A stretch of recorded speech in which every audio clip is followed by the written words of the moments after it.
আলহামদুলিল্লাহ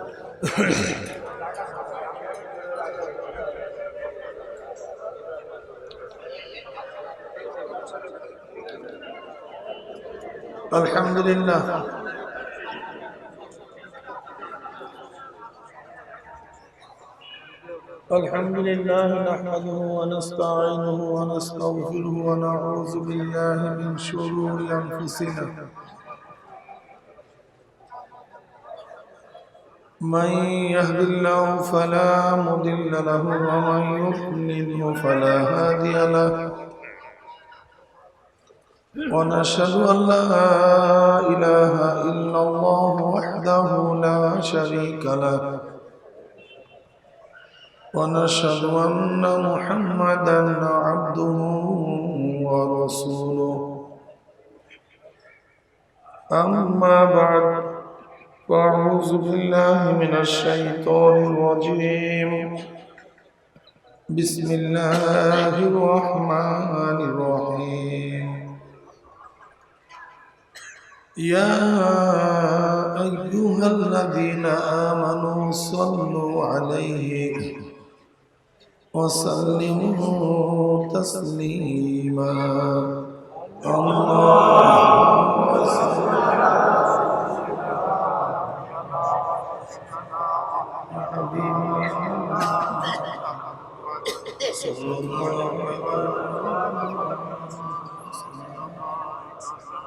اللهم صل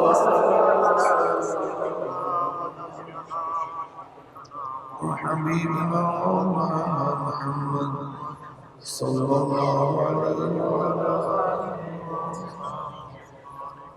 اللهم صل وحبيبنا صلى الله عليه وسلم. أعوذ بالله من الشيطان الرجيم بسم الله الرحمن الرحيم وما خلقت الجن والإنس إلا ليعبدون صدق الله العلي العظيم وصدق رسول النبي الكريم الله পাকের বান্দা জনাব মুহাম্মদ রাসূলুল্লাহ সাল্লাল্লাহু আলাইহি ওয়াসাল্লামের উম্মতগণ আল্লাহ পাক রব্বুল আলামিন আপনাকে আমাকে ফিতনা ফাসাদের জমানায় যখন তাম দুনিয়ার থেকে ইসলাম মুসলমানদেরকে মিটিয়ে দেওয়ার ষড়যন্ত্র চলতেছে, তাম দুনিয়ার মধ্যে ইসলাম মুসলমান থাকবে কি থাকবে না এই প্রশ্নের সৃষ্টি হয়েছে। যে জমানায় মানুষ নেকের কাজ ছাড়তেছে, গুনার কাজ ধরতেছে, শুধু গুনার কাজ ধরেই না বরং গুনার কাজে প্রতিযোগিতা শুরু করছে, কি কার আগে জাহান্নামে যাবে। সবাই বলি নাউযুবিল্লাহ। যে জমানায় মানুষ নেকের কাজে আশ্চর্য হয়, গুনার কাজে স্বাভাবিক থাকে, যে জমানায় মুসলমান ইসলামকে পছন্দ করে না বরং নামধারী মুসলমান ইসলামের সবচেয়ে বড় দুশ্মন হয়ে গেছে, সেই মুহূর্তে আল্লাহ পাক রব্বুল আলামিন আপনাকে আমাকে কোরআন ও হাদিসের মাজলিস, আলেম ওলামা মুমিন মুত্তাকিন জাকিরিন শাকিরিনদের গুরুত্বপূর্ণ এক দামি মাজলিসে আসার, বসার, বলা, শোনার তৌফিক আল্লাহ পাক দান করছেন। শুকরিয়া তার সবাই বলে আলহামদুলিল্লাহ। এই মাজলিস অনেক গুরুত্বপূর্ণ, অনেক দামি।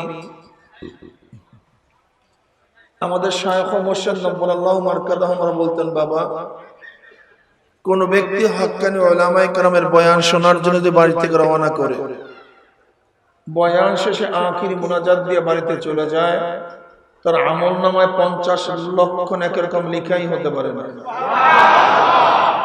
আল্লাহু দাইফু লিমান ইয়াশা, আল্লাহ পাক রব্বুল আলামিন ইচ্ছা করলে 50 লক্ষ কেন 50 কোটি নেক দিয়ে দিতে পারেন।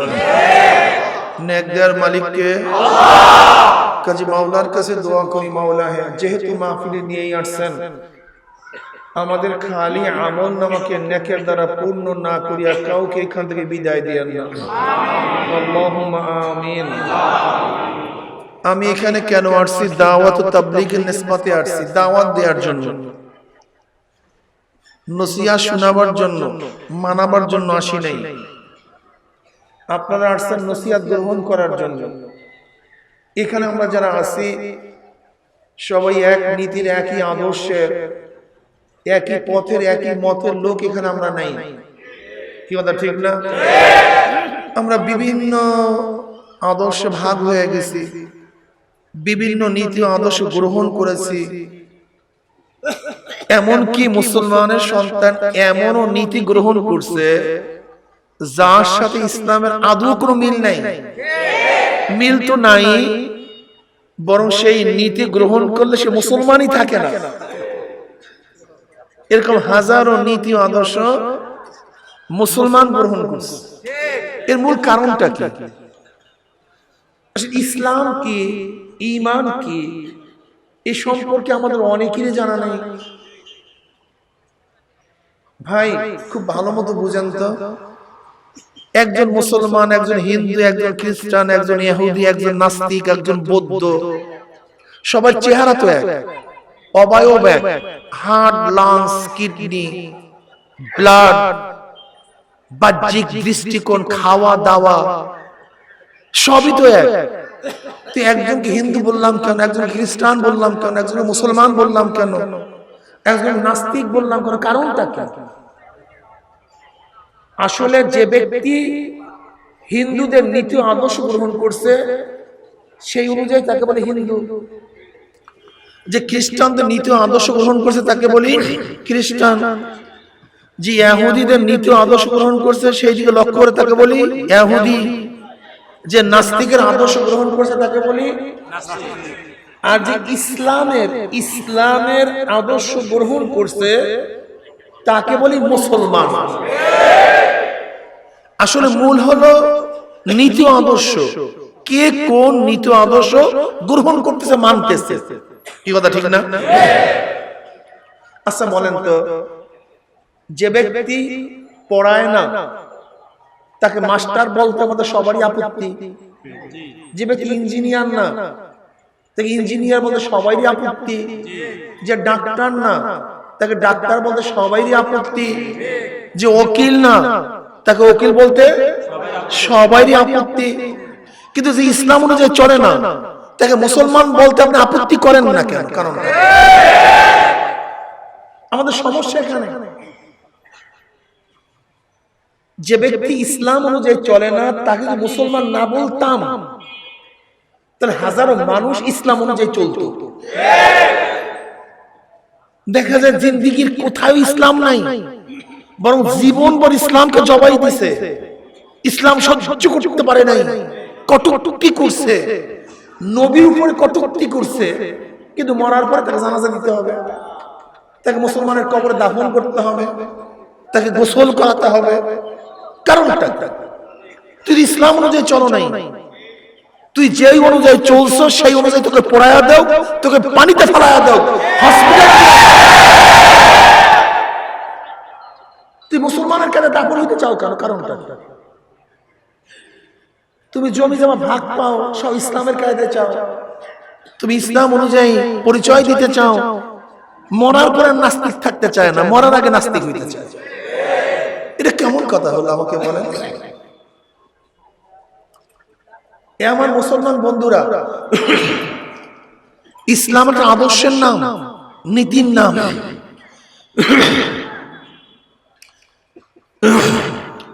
তোমার জন্ম হওয়ার থেকে শুরু করে মৃত্যুর আগ পর্যন্ত ইসলাম সব জায়গায় তোমাকে একটা নিয়ম কানুন বাতায় দিচ্ছে।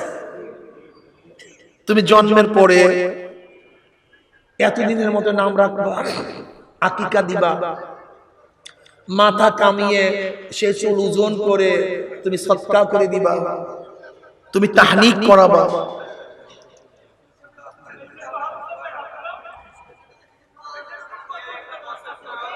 এদিকে হরেন নাই, এদিকে একটা হরণও নাই। হ্যাঁ ভাই, এই সাউন্ড বক্সটা এদিকে দিয়ে দেন, জলদি করেন। এই স্টেশনে দিয়ে দেন, স্টেশন দিয়ে দেন।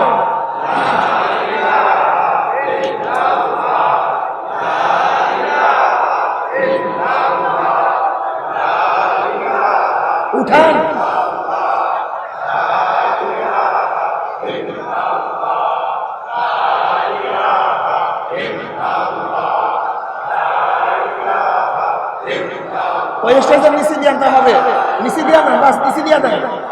হ্যাঁ বাস। লা ইলাহা ইল্লাল্লাহু মুহাম্মাদুর রাসূলুল্লাহ। এখন শুনতেছেন? বাস আলহামদুলিল্লাহ।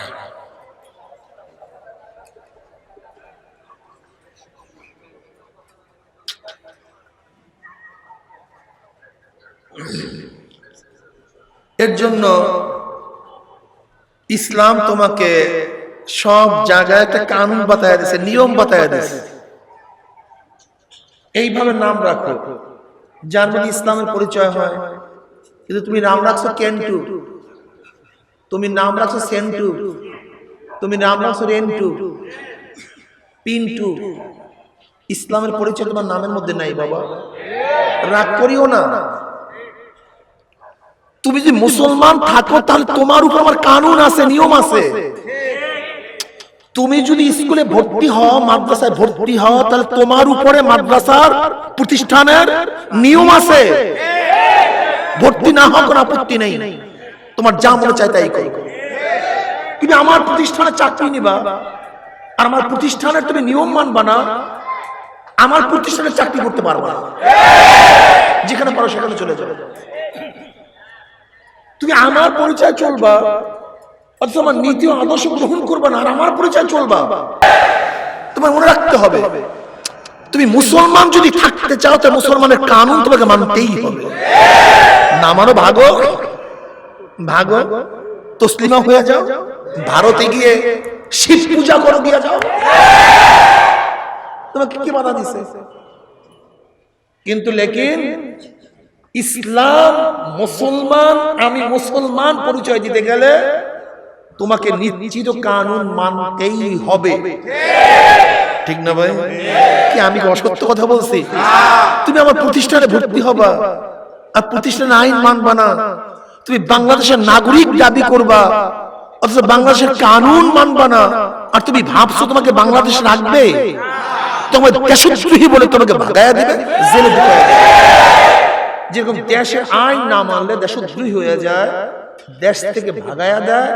ইসলামের কানুন না মানলেও ইসলামের গণ্ডি থেকে সে বের হয়ে যায়। ইসলামের গণ্ডির মধ্যে থাকে না। নাম কেন্টু, দ্বিতীয় প্রশ্ন তুমি মুসলমান না হিন্দু। নাম রেন্টু, দ্বিতীয় প্রশ্ন মুসলমান না হিন্দু। নাম আব্দুর রহমান, লোকটা কে? দেখছো নামের মধ্যে ইসলামের পরিচয় পাওয়া গেছে। আব্দুল্লাহ, লোকটা কে? পাতা, ছাতা, বল্টু, পরিচয় নাই মুসলমান। দেখছেন অবস্থাটা কি? ইসলাম কি বুঝলা না, চিনলা না, বুঝাতেও পারলাম না, তোমরা বুঝতেও চাইলা। আমার মাথা দেখলে কি মনে হয় আমি খ্রিস্টান না হিন্দু না মুসলমান? অনেকের মাথা দেখলে প্রশ্ন করতে হয় তুমি খ্রিস্টান না হিন্দু না মুসলমান। আমার চেহারা দেখলে কি মনে হয় আমি খ্রিস্টান না হিন্দু না মুসলমান?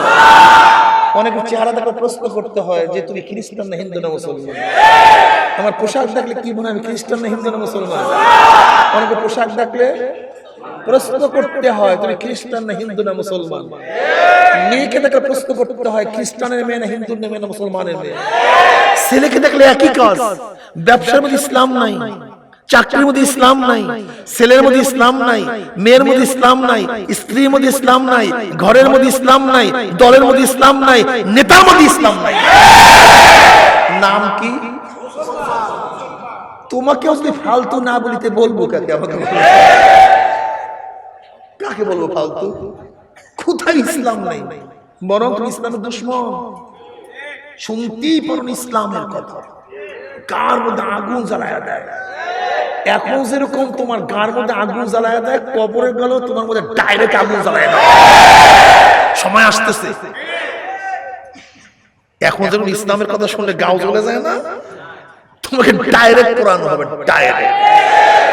একটু অপেক্ষা করো, ঠিক না? আমার ক্লিয়ার কাট কথা, আমি মুসলমান।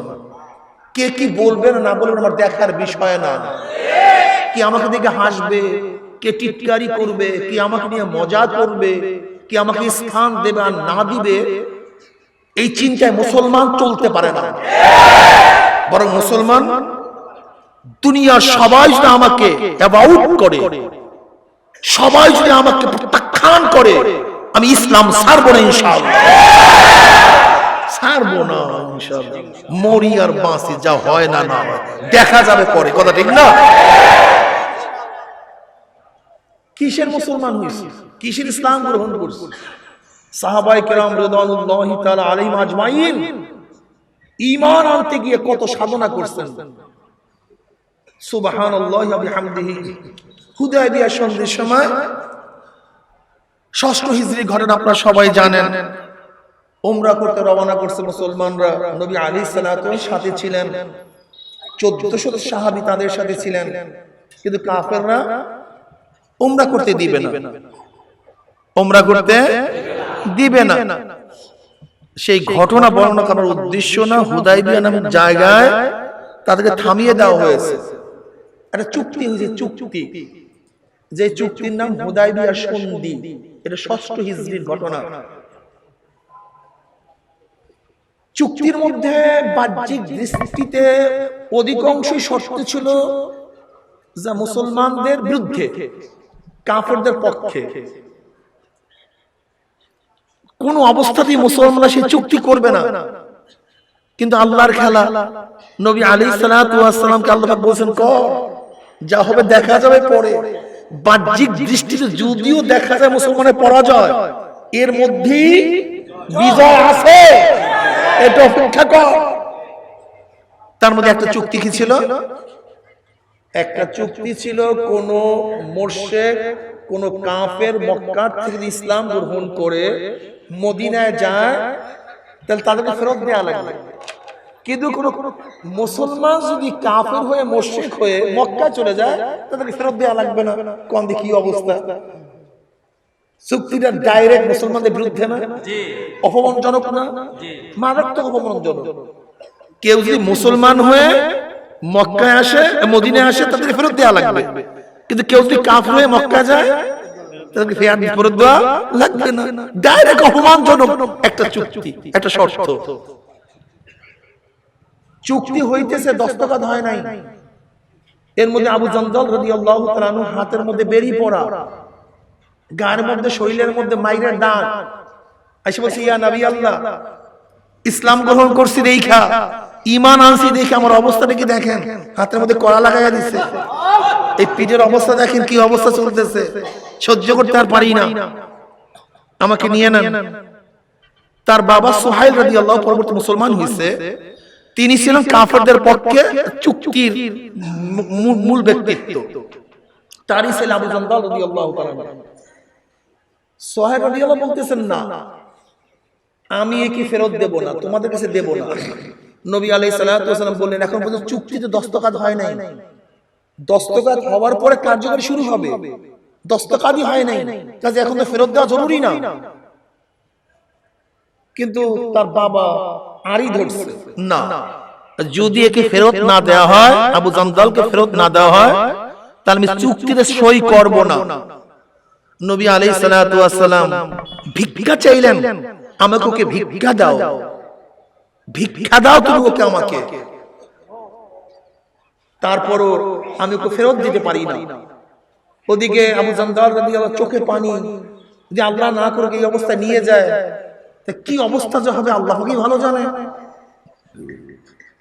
কিন্তু সে, তার বাবা বলছে, না, কোন অবস্থাতেই তাকে ফেরত না দিলে আমি চুক্তির দস্তখত করব না।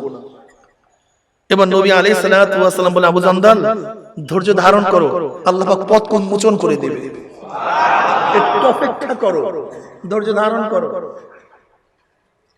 কি ভাবতেছেন যে সাহাবায়ে কেরাম রিদওয়ানুল্লাহি তাআলা আলাইহিম আজমাইন জীবন দেওয়ার জন্য প্রস্তুত, সবাই তলোয়ার উন্মোচন করে ফেলছে, না, এই চুক্তি মানি না, ফেরত দেওয়া যাবে না। একজন মুসলমান ঈমান নিয়ে আসছে, তাকে আবার কাফেরের কাছে ফেরত দেব, এটা সম্ভব? আমাদের জীবন থাকতে এই কাজ আমরা করব না। নবী আলাইহিস সালাতু ওয়াস সালাম ধৈর্য ধারণ করো। আবু জান্দাল রাদিয়াল্লাহু কাঁদতেছেন, চোখের মধ্যে পানি, ইয়া নবী আল্লাহ আমাকে যদি নিয়ে যায় আমার অবস্থা কি হবে? নবী আলাইহিস সালাতু ওয়াস সালাম তাকে সান্ত্বনা দিলেন, একটু অপেক্ষা করো, আল্লাহ পাক পথ উন্মোচন করে দিবেন। কি ভাবছেন যদি এরকম একটা ঘটনা হইতো, তো ঈমানকে কয়বার লাথি মারতেন, ইসলামকে কয়বার ত্যাগ করতেন? বাদ দাও তোমার ঈমান, বাদ দাও ইসলাম, হ্যাঁ আসছি তোমার কাছে তোমার দাওয়াতে, আর আমাকে এখন কাফেরের কাছে ফেরত দিয়া দাও, আর সেই দাওয়াত নিয়ে আসছো। কতটা কি বলতাম আমরা, না কত তিরস্কার করতাম আমরা, ঠিক না? কিন্তু সাহাবাদের অবস্থা দেখেন, এই অবস্থায় নিয়ে গেছে কিন্তু ঈমান ছাড়ে নাই। ওইদিকে আবু বসির রাদিয়াল্লাহু তাআলা আনহু তিনি ইসলাম গ্রহণ করে মদিনায় চলে আসছে। চুক্তি অনুযায়ী কাফের পাঠায় দিছে তাকে ফেরত নিয়ে আসার জন্য, দুইজনে আসছে তাকে ফেরত নেওয়ার জন্য। মদিনার থেকে এখন কাফেরের সাথে চলিয়া যাইতেছে মক্কা। কি অবস্থা বলেন তো, কি করুণ দৃষ্টি, কি করুণ ঘটনা। কিন্তু কিচ্ছু করার নাই, চুক্তি ঠিক মানতেই হবে, যেহেতু চুক্তি করছি। আবু বসির রাদিয়াল্লাহু অনেক অনুনয় বিনয় করছে, ইয়া নবী আল্লাহ আমাকে রাখেন, আমার কি অবস্থা হবে, আমাকে মাইরা ফেলাবে, কষ্ট দিবে, নির্যাতন করবে, কিন্তু কি করব? চুক্তি অনুযায়ী ফেরত দিয়ে দিছে, দুই কাফের থেকে নিয়ে যাইতেছে। এবার আবু বসির রাদিয়াল্লাহু তাআলা বলতেছেন, ভাই তোমার তলোয়ারটা তো খুবই সুন্দর। একজনকে বলতেছে, তারিফের পাগল মানুষ কিন্তু তারিফ শুনবার হুঁশ থাকে না। তারিফের যারা পাগল তারা তারিফ করলে হুঁশ থাকে না। বলে হ্যাঁ ভাই আমার তলোয়ারটা অনেক সুন্দর, অনেক দামি, আমি একে অনেকের উপরে পরীক্ষা করছি, ফেল করি নাই, দেখো না আমার তলোয়ার কত সুন্দর। বাস যখনই তারিফ করছে তলোয়ারটা আবু বসির রাদিয়াল্লাহু তাআলার কাছে দিয়ে দিয়েছে। আবু বসির রাদিয়াল্লাহু বাস আলহামদুলিল্লাহ তলোয়ার পেয়ে প্রথম পরীক্ষা তার উপর চালায়া দিয়েছে। ভালো কাজ, পরীক্ষা চালায়া দিয়েছে। উনি তো পরীক্ষায় পড়ে গেছে, বাকি যে আছে সে বাগতে আছে, দৌড়াইছে, দৌড়াইতে দৌড়াইতে নবী আলাইহিস সালাতু ওয়াস সালাম কাছে উঠছে, ইয়া নবী আল্লাহ একজন তো পরীক্ষা করছে, দ্বিতীয় পরীক্ষা তো আমি, দ্বিতীয় পরীক্ষা পড়ছে আমি। এবার আবু বসির রাদিয়াল্লাহু বললেন, ইয়া নবী আল্লাহ আপনি তো আপনার শর্ত পালন করছেন, কারণ আপনি বলছেন ফেরত দেওয়ার জন্য, আপনি ফেরত দিয়ে দিয়েছেন, বাকি আমি আমার কৌশলে চলে আসছি। নবী আলাইহিস সালাতু ওয়াস সালাম বললেন, যদি তার একজন সাথী থাকতো তাহলে তুমি কি করতা? সুবহানাল্লাহ, তুমি কি করতা? এখন আবু বসির রাদিয়াল্লাহু চিন্তা করতেছেন, যা দেখতেছি যদি আরো কাফের আসে তাহলে আমাকে আবারও দিয়া দিবে, আমার আর উপায় নেই। হযরত আবু বসির রাদিয়াল্লাহু তাআলা আনহু মদিনা থেকে ভাগছেন, এক পাহাড়ে গেছেন, যেই পাহাড়ের মধ্যে লতা নাই, পাতা নাই, গাছ নাই, কিচ্ছু নাই, খাওয়ার কিছু নাই, পানির ব্যবস্থা নাই, এমন এক পাহাড়ে গিয়া আমার মাওলাকে ডাকা শুরু করছে, ইবাদত করা শুরু করছে। এখন যারাই নতুন মুসলমান হয়ে আসে তারা মদিনায় আসে না, মদিনায় আসলে ফেরত দেওয়া লাগবে।